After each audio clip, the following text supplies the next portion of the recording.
Let's start with the dance we just saw, 1,000-Yard Stare. The name is so evocative. Where did it come from? Well, an interview, actually, of somebody who I spoke to about the research I was doing. I interviewed veterans of all ages. I interviewed therapists who work with veterans who struggle with all types of issues. And I also spoke with people, civilians, who lived in war-torn areas. And this came from actually a civilian who said to me, it reminds me of the time I would see American soldiers helping our community, and they would fall into a great daze. You know that the famous photograph, 1,000-Yard Stare. And when he said it, I was like, I think you just named my ballet. And with that, you know, it's been something that captures and captivates. Can you describe what catalyzed the dance?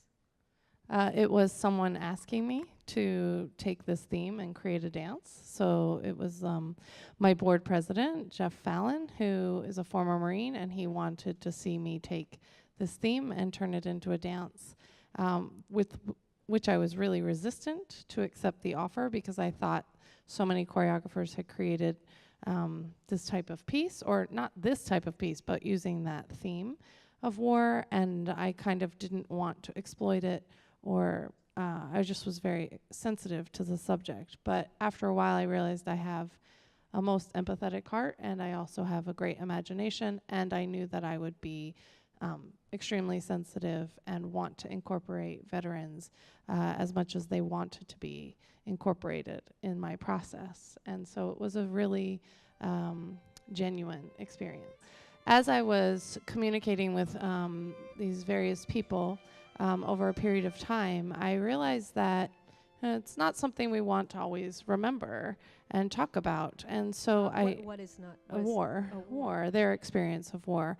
And without pressing that boundary and asking too many questions, I shared with them more of what I did and how I approached what I see, because I'm sure they see a lot in their mind and their memory. And I said, when I listen to music, I see images and I draw.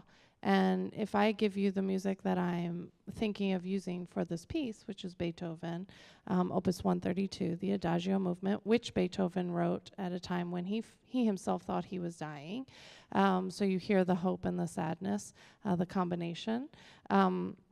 I sent it to the veterans, and they, with black pen on white paper, I asked them to draw anything that they saw. And it wasn't necessary that they thought about their time at war. It was just, what do you see? We all see images when we hear music. And I wanted them to either doodle or draw or do anything and write words. They could do whatever they wanted. And then Braden McDonald and I, my costume designer, we transposed those photos, those paintings rather onto textile, and turn the back of the costume into the individual drawings, which essentially is like a camouflage of sorts. And when the dancers face forward, we look at them and we think we see what we see, and when we turn around, we realize that we're carrying individual stories and minds and imaginations and humanity. And it's, while the dancers are wearing them, they're individually reminded as they pass each other to be real and to be as genuine in the interpretation of the performance of this really important work. Was there anything about working on this piece that changed your feelings or made you think differently about the whole subject of veterans and of war and about experiences in war? Yeah, it really did. I mean, as a dancer, I spend my life in the studio. We work blood, sweat, and tears, but it's really kind of an honor as an artist to be able to put ourselves into a situation that others can go through. And so by Jessica asking us to do that, it really felt like we could go somewhere with it. And it's a different journey every time, because I'm with Kana, I'm with everyone, and every time we do it, it's a different journey. Like, I push myself really hard, like as hard as I can, to like go somewhere real, to be able to express myself, you know, using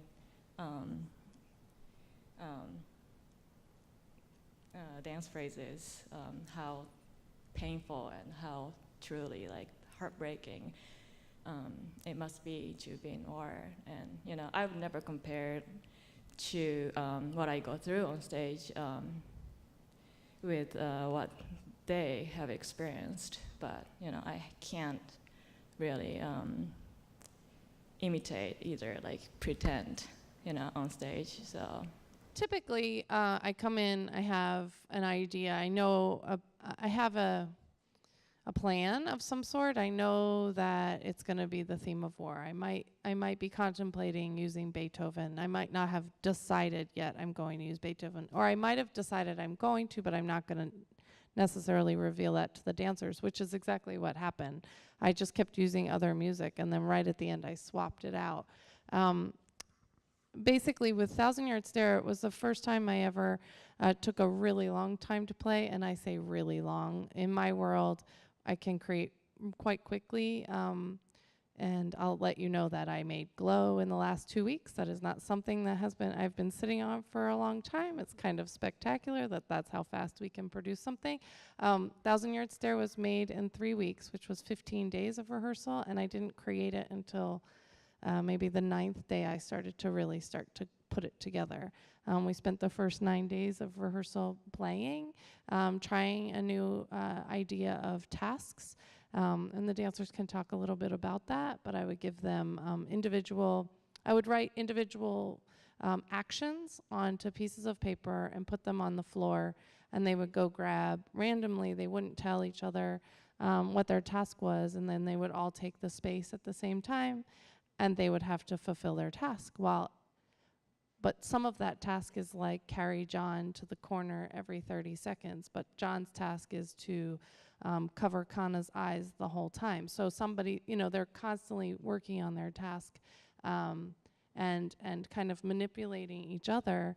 And what's revealed to me is invention and action and beauty and purpose, because so many dancers are so innately honed in skill that when I tell them what to do, they do what I tell them to do.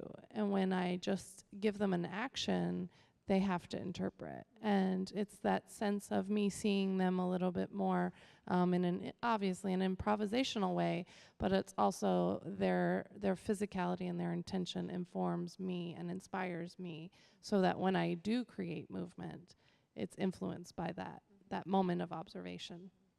So maybe, John and Kana, maybe you can add to what Jessica was saying about the specific creation of this piece and your role in it? Yeah, like Jessica said, we started just playing in the studio because we knew it was such a large topic to tackle, and we needed to try to approach from many different angles before we discovered the right one. And tasks is actually my favorite exercise. We get to really kind of just play and be creative, like she said. But through all of Jessica's creative processes, she may ask for input, we may improvise, but ultimately it's all crafted by her thoughts and her ideas, and it's always really special to see how she ends up molding what we were coming up with into this other new vision, and it's always so beautiful when it comes together. Let's talk about Glow, the world Sure. premiere. I understand you made this on the Men, is that right? Or Well, yes, this past year has been a lot about, where do I start?